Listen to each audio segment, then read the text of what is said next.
حضرت عیسیٰ علیہ السلام کے 571 برس بعد ملک عرب کے مشہور شہر مکہ اور قریش کے معزز خاندان میں حضرت آمنہ کے گھر ایک بچہ پیدا ہوا۔ ماں نے خواب میں بشارت پا کر اپنے لاڈلے بیٹے کا نام احمد رکھا اور دادا نے محمد۔ مورخین کا اس بات پر اتفاق ہے کہ ماں نے آپ کا نام احمد پہلے رکھا تھا۔ آپ صلی اللہ علیہ وسلم کی پیدائش سے حضرت ابراہیم علیہ السلام خلیل اللہ کی دعا اور حضرت مسیح علیہ السلام کی بشارت پوری ہو گئی، اسی لیے آپ صلی اللہ علیہ وسلم کو دعائے خلیل و نوید مسیحا کے الفاظ سے یاد کیا جاتا ہے۔ حضرت محمد صلی اللہ علیہ وسلم کا بچپن یتیمی میں گزرا۔ دادا اور چچا کی زیر نگرانی تربیت پائی۔ لڑکپن میں شام کا پہلا سفر کیا۔ ذرا جوان ہوئے تو جنگ فجار میں چچا کے ہمراہ شامل ہوئے۔ آپ صلی اللہ علیہ وسلم کو اجتماعی اور سوشل کاموں سے بڑی دلچسپی تھی۔ عوام کی بہتری کے لیے آپ صلی اللہ علیہ وسلم ہر وقت کوشاں نظر آتے تھے۔ بچپن میں جب والدہ ماجدہ کے ساتھ یثرب گئے تو وہاں ایک کنویں میں تیرنے کی خوب مشق کی۔ اللہ تعالیٰ نے آپ صلی اللہ علیہ وسلم کے سر مبارک پر تاج ختم نبوت رکھ کر آپ کی ذات میں وہ تمام اوصاف حمیدہ اور فضائل پسندیدہ جمع کر دیے جو انفرادی طور پر تمام انبیاء کرام علیہ السلام میں موجود تھے۔ حضرت آدم علیہ السلام نے اللہ عز و جل سے سب چیزوں کے نام سیکھ کر اپنی اولاد کو سکھائے۔ حضور صلی اللہ علیہ وسلم نے لوگوں کو کتاب و حکمت کی تعلیم دی اور وہ علوم و معارف سکھائے جو لوگ نہ جانتے تھے۔ حضرت آدم علیہ السلام کے اشرف المخلوقات ہونے کا اعتراف کرتے ہوئے فرشتے ان کے سامنے سرنگوں ہوئے، لیکن اللہ تعالیٰ نے حضرت محمد صلی اللہ علیہ وسلم کو خیر البشر اور سید المرسلین بنا کر آپ صلی اللہ علیہ وسلم پر خود درود بھیجا اور فرشتوں کو حکم دیا کہ ہر وقت آپ پر درود و سلام بھیجتے رہیں۔ حضرت ادریس کے بارے میں قرآن مجید میں ارشاد فرمایا گیا، ہم نے ادریس علیہ السلام کو درجہ عالی پر بلند کیا۔ نبی کریم صلی اللہ علیہ وسلم کے حق میں فرمایا گیا، وَرَفَعْنَا لَكَ ذِكْرَكَ، ہم نے آپ کے ذکر کو بلند کیا۔ آپ صلی اللہ علیہ وسلم کی شان اور ذکر کی بلندی اس طرح ملاحظہ ہو کہ جہاں اللہ تعالیٰ کا نام آتا ہے وہاں آپ صلی اللہ علیہ وسلم کا نام بھی ضرور آتا ہے۔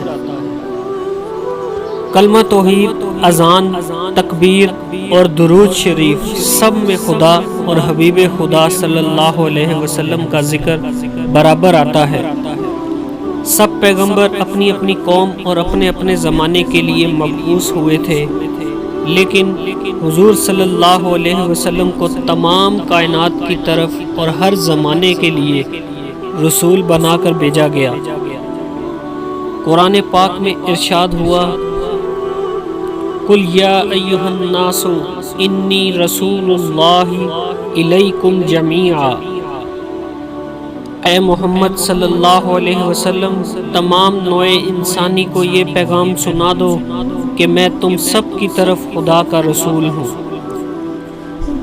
حضرت ابراہیم علیہ السلام نے نمرود کے عہد میں بت خانوں کو، ان کے بتوں کو پاش پاش کیا تو حضور صلی اللہ علیہ وسلم نے فتح مکہ کے دن کعبہ کے 320 بتوں کو ٹکڑے ٹکڑے کر دیا۔ حضرت یوسف علیہ السلام کو زندان میں رہنا پڑا، بھائیوں نے چاہے سیاہ میں پھینک دیا، وطن عزیز چھوڑنا پڑا۔ حضرت صلی اللہ علیہ وسلم کو بھی شعب ابی طالب میں محصور رہنا پڑا اور غار ثور کی تاریکیوں میں 3 دن گزارے۔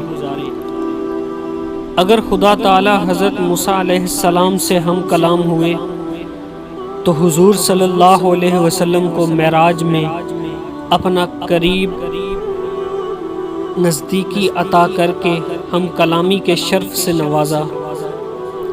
اگر حضرت ہارون علیہ السلام کو فصاحت و بلاغت سے نوازا گیا تو حضور صلی اللہ علیہ وسلم کو فصاحت و بلاغت کا بحرہ وافر مقدار عطا کر کے ذرۂ اعلیٰ پر پہنچا دیا گیا۔ حضرت سلیمان علیہ السلام کی طرح آپ صلی اللہ علیہ وسلم کا کلام جنات نے بھی سنا اور وہ بھی آپ کی نبوت و رسالت پر ایمان لائے۔ مختصر یہ کہ آپ صلی اللہ علیہ وسلم مسیح علیہ السلام کی طرح جھٹلائے اور ستائے گئے، پھر بھی صابر و شاکر ہی پائے گئے۔ آپ صلی اللہ علیہ وسلم نے زکریا علیہ السلام کی طرح صحراؤں اور آبادیوں میں خدا کی آواز کو پہنچایا۔ آپ نے عیسیٰ کی طرح خدا کے گھر کی عظمت و حرمت کو اثر نو زندہ فرمایا۔ آپ صلی اللہ علیہ وسلم نے ایوب علیہ السلام کی طرح صبر و شکر کے ساتھ شعب ابی طالب میں 3 برس تک محصور رہنا گوارا کیا، مگر تبلیغ حق سے باز نہ آئے۔ آپ نے سلیمان علیہ السلام کی طرح مدینہ منورہ میں خدا کی عبادت کے لیے مسجد نبوی کی بنیاد رکھی، جہاں ہر وقت توحید کی روشنی جلوہ ریز ہوتی اور ذکر الہی میں زباں سجی رہتی۔ آپ صلی اللہ علیہ وسلم موسیٰ علیہ السلام کی طرح صاحب حکمت اور ہارون علیہ السلام کی طرح صاحب امامت تھے۔